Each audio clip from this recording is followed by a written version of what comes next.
Well, now what's the matter, dearie? What's got you looking so sour?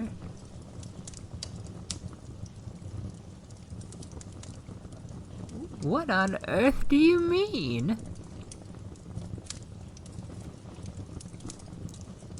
Well, now, sakes alive, who told you all that?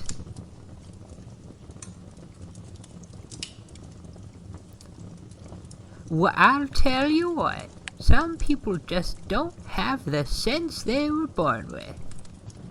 Of course that's not true, dearie. Come take a seat with Granny and let me tell you some things that are the real truth.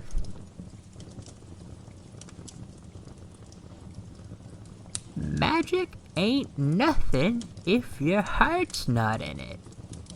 And putting yourself in a situation that you aren't comfortable with for the sake of it won't do anything if your heart's telling you it's wrong. Trust your gut, sweetheart. It won't steer you bad. But no, dearie. You don't have to steal your first tarot deck for it to work for you.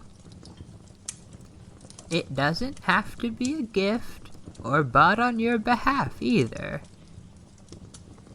I'd say that's all an old wives' tale, but as an old wife myself, I'd be doing myself an awful disservice.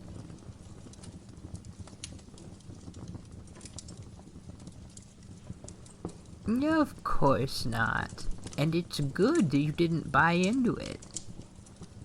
Stealing is wrong, but stealing magical supplies can lead to some serious backlash. That's why you have to leave payment, or at the very least ask permission when you go out harvesting plants for your workings.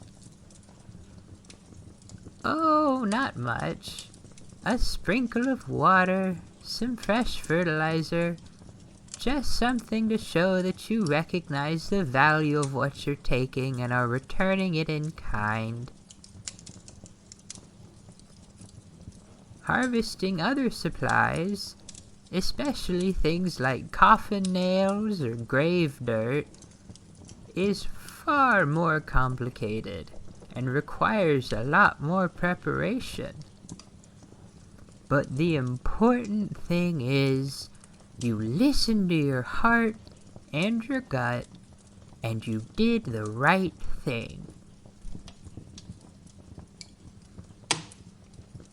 By the by, who was it that told you such silly nonsense? Oh, really now? And have you ever gotten a reading from them to test their grit? What, too expensive? Why, that just boils my beans. Reading the cards ain't the time or place to be greedy, child. People like that are taking advantage of others. That's what they're doing. And sooner or later, they'll get what's coming to them. Enough people get suckered and swindled, they'll get their just desserts. Well, just because they've got a big book of the cards doesn't mean jack diddly, my little flower. I've got books on that shelf over there older than you are that are full of lies and nonsense. Besides, if they're just showing you the meanings written in a book, then they're only giving you half a reading anyway.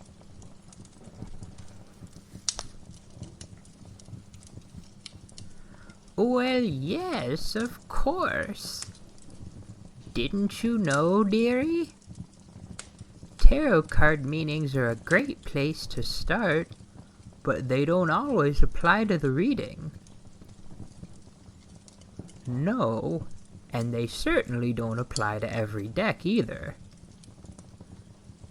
If you're just going to go by the written meanings, then there's no reason to have more than one deck now, is there?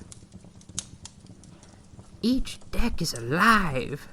It's got a spark in it that you have to nourish, have to talk to. Get to know your deck. Tell it how you feel when you read it, and how clear you need it to speak to you. Work with your deck, and it'll work right back with you before you know it. And that's a big part of reading the cards, sweetheart. Just like you went with your gut and not stealing your first deck, you have to go with your gut when you read. Well, sure, the standard reference is a fine place to start, but if you really feel that the card is trying to tell you something else, then that's what it means in that instance. Here, let me give you an example. One of your granny's good friends, we'll call him Wolf, had a problem recently, and he came to me for help, sweet thing. I gave him my 5-card spread because he was stuck between 2 options. His center card was the 2 of Wands, with the left path starting on the Hanged Man and ending with the 2 of Pentacles. The right path started with the 10 of Swords and ended on the 8 of Swords. Well, if I were going with the traditional meanings, then I would say that he was planning for his future and needed to make a decision for progress. The left path would be what happened if he paused or stagnated, and would lead to a steady, constant flow of routine. The right path would be catalyzed by a loss or a crisis of some kind, and he would end up feeling trapped in a very negative way. However, because I know my cards, and I know what they were trying to tell me, I interpret it a bit differently. The center card represented the crossroads where he was, and his need to make a choice because his current position was not tenable long term. The left path, starting with the Hanged Man, wasn't so much about not making a choice as it was accepting the situation he was currently in and recognizing that it wasn't going to improve or change. It would ultimately end with a painful and endless monotony. It would be steady, to be sure, but it would be the same thing all day, every day. Now, the right path is a little more tumultuous, and it involves discarding the current situation outright and completely to start fresh. And that would put him in a better place altogether that was more in line with the path he wanted to be on. So if I had gone with the book definitions, it would have been almost the exact opposite of my intuitive reading, you see? And do you know what?